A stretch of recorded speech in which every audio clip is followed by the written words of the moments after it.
안녕하세요, 박준영입니다. 현대차가 이 차는 좀 잘 만들지 라고 할 수 있는 차는 뭐가 있을까요? 그래도 좀 국내뿐만 아니라 해외 시장에서도 많이 팔리고 인정받는 차를 살펴보면 해치백 i30N이라든지 이거는 근데 국내 안 파는 차죠. i30는 뭐 1세대부터 현대가 실수로 잘 만든 차라는 이야기를 들을 정도였으니 어느 정도 인정할 만합니다. 또 현대가 잘 만드는 차가 뭐가 있을까요? 개인적으로는 준중형 세단인 아반떼가 아닐까 싶은데요. 북미 시장에서는 엘란트라로 팔리고 있습니다. 우리나라에서의 아반떼는 언제나 준중형 세단을 대표하는 표본 같은 차량이었고 꾸준한 역사를 이어왔는데 6세대 아반떼 AD의 페이스리프트 모델 삼각대, 이게 아반떼 명성에 약간 먹칠을 한 그런 차량이 되었죠. 6세대 AD 디자인이 워낙 좋았기 때문에 더 대비가 되었던 것도 있지만 그래도 삼각대 디자인은 호불호가 정말 심했습니다. 물론 그중 불호가 더 많았고요. 그래서 현대차는 7세대 CN7 아반떼에 심혈을 기울일 수밖에 없었을 겁니다. 삼각대의 오명을 벗어내야 하니 말이죠. 그러고 지난 3월 18일 미국에서 온라인으로 최초로 공개가 되었는데 삼각대가 아주 멋지게 환골탈태를 하며 이제는 더 삼각형이 되었습니다. 사전에 공개되었던 티저에서부터 삼각형을 강조하는 듯한 요소들을 여러 개 집어넣어 놨는데요. 보면 다리에도 막 삼각형이 있고 측면 캐릭터 라인에도 삼각형, 여긴 강조까지 해주네요. 근데 이거 왜 국내가 아니라 미국에서 공개하는 건가요? 라고 하시는 분들도 계시던데 아반떼가 국내에서도 물론 중요하지만 북미 시장에서 더 중요한 모델이기 때문에 최초 공개를 미국에서 한 게 아닐까 라는 생각이 듭니다. 북미 소형차 시장 판매량을 보면 사실 일본 차들이 북미 시장을 완전히 주름 잡고 있는데 1, 2, 3위가 전부 일본 차입니다.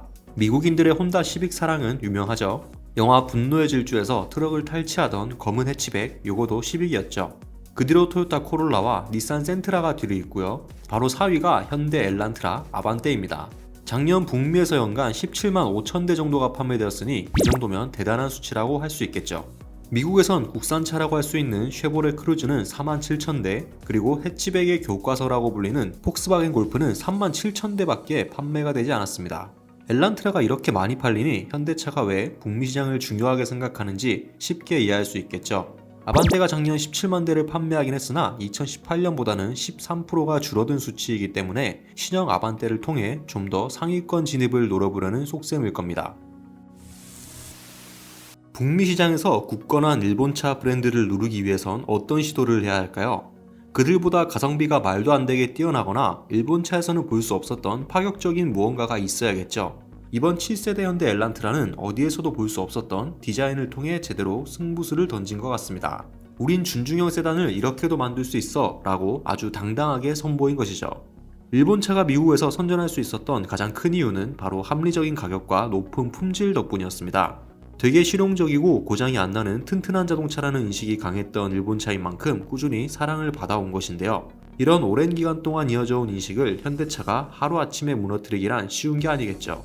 다만 일본차는 시대에 뒤떨어지는 디자인에 대한 비판이 계속해서 이어져 왔었습니다. 특히 요즘은 일본차 디자인에 대한 호불호가 굉장히 심한 상태가 되었죠. 자동차 디자인을 바라보는 관점은 물론 사람에 따라 다르게 해석될 수 있는 분야이지만 요즘 나오는 일본차들 디자인에 대한 평가는 대체적으로 과도기가 아닌가 싶을 정도로 비판이 이어지고 있습니다.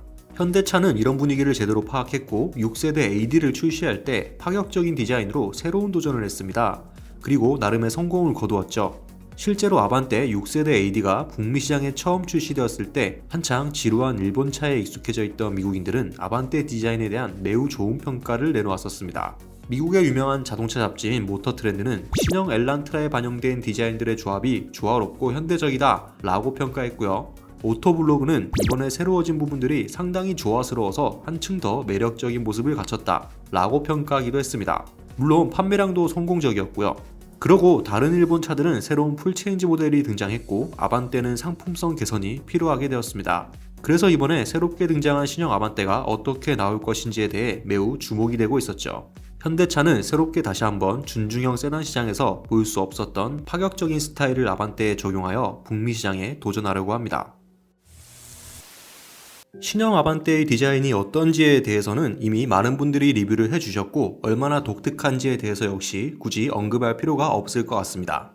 현대차는 새로운 모델이 나올 때마다 계속해서 디자인이 바뀌었죠. 이를 바라보는 시선은 두 가지인데요. 하나는 지조 없이 그렇게 맨날 디자인을 바꾼다 라는 부정적인 의견이었고 변화의 트렌드를 빠르게 따라가는 것은 좋은 거다 라며 긍정적인 반응을 보이는 분들도 있었습니다.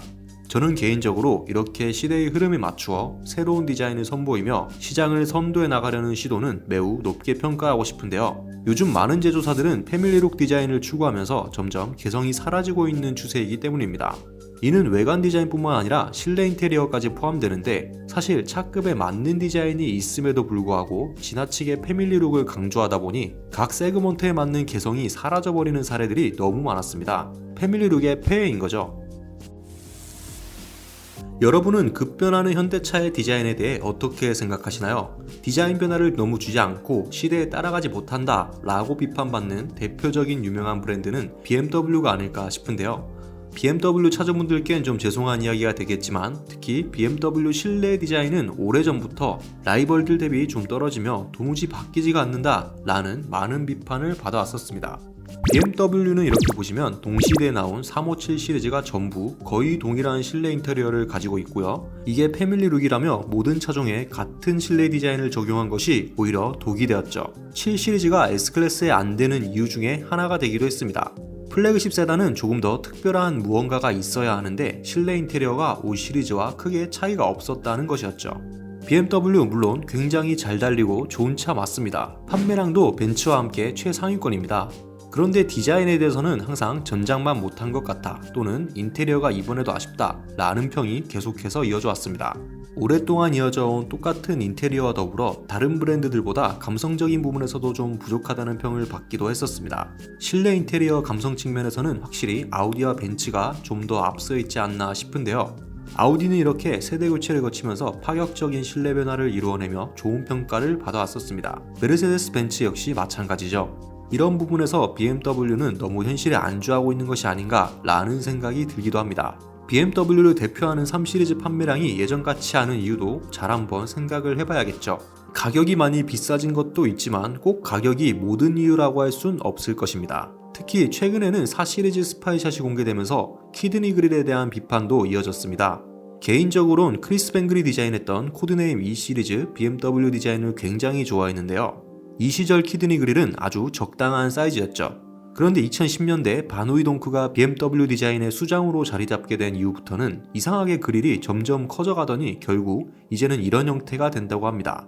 이를 확인한 국내외 네티즌들의 반응은 오 마이 갓이었죠. 패밀리룩을 고집하는 것이 꼭 좋은 것만은 아니라는 것을 잘 보여주는 브랜드가 BMW가 아닐까 싶습니다. 2030년엔 BMW가 이렇게 될 거라며 이런 사진이 올라오기도 했습니다. 그래서 저는 현대차가 추구하는 이런 급진적인 스타일의 변화들에 대해서 꽤 긍정적으로 생각하고 있는데요. 꼭 패밀리룩에 집착하여 각 차량들만의 개성을 잃어버릴 필요가 없다는 겁니다. 오히려 신선한 도전을 통해 시장을 선도해 나간다면 더 좋은 평가를 받을 수 있겠죠. 북미 시장에서 역시 이러한 파격적인 스타일의 변화를 통해 신선함을 주어 어느 정도 소비자들에게 어필하는데 성공했다라는 평가를 받고 있기도 합니다. 신형 아반떼 디자인이 이렇게 파격적으로 나온 이유, 단순히 삼각대의 오명을 벗어던지기 위해 이런 건 아닐 테고요. 현대차 입장에선 볼륨이 높은 중요한 북미 시장을 제대로 한번 공략해 보기 위해 이런 변신을 시도한 것이 아닐까 라는 생각입니다. 일단 관심이 없던 사람들도 한 번 더 쳐다볼 수 있게 아주 파격적인 스타일로 만들어낸 거죠. 다행인 것은 현재 외관뿐만 아니라 실내 디자인에 대한 호평도 이어지고 있기 때문에 이번에는 현대가 좀 사고를 제대로 치지 않을까 라는 생각이 들기도 합니다. 보통 현대차가 공개되고 나면 호평보다는 비판이 이어지는 경우가 많았는데, 이번 신형 아반떼는 국내외 네티즌들마저도 줄줄이 호평을 이어가고 있기 때문에 신형 아반떼는 어떤 결과를 맞이할지 주의 깊게 지켜봐야겠네요.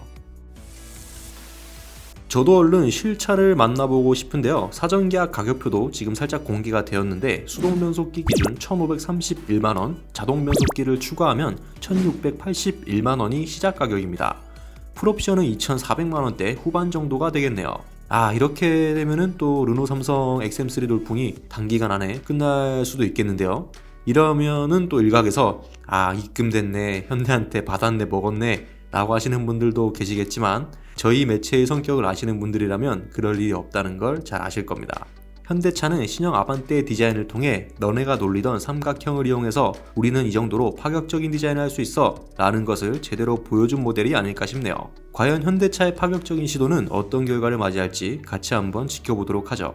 6월엔 하이브리드와 아반떼 스포츠의 후속인 L라인도 나온다고 하니 더 기대가 됩니다. 오늘 전해드릴 소식은 여기까지고요. 지금까지 저는 박준영이었습니다. 감사합니다.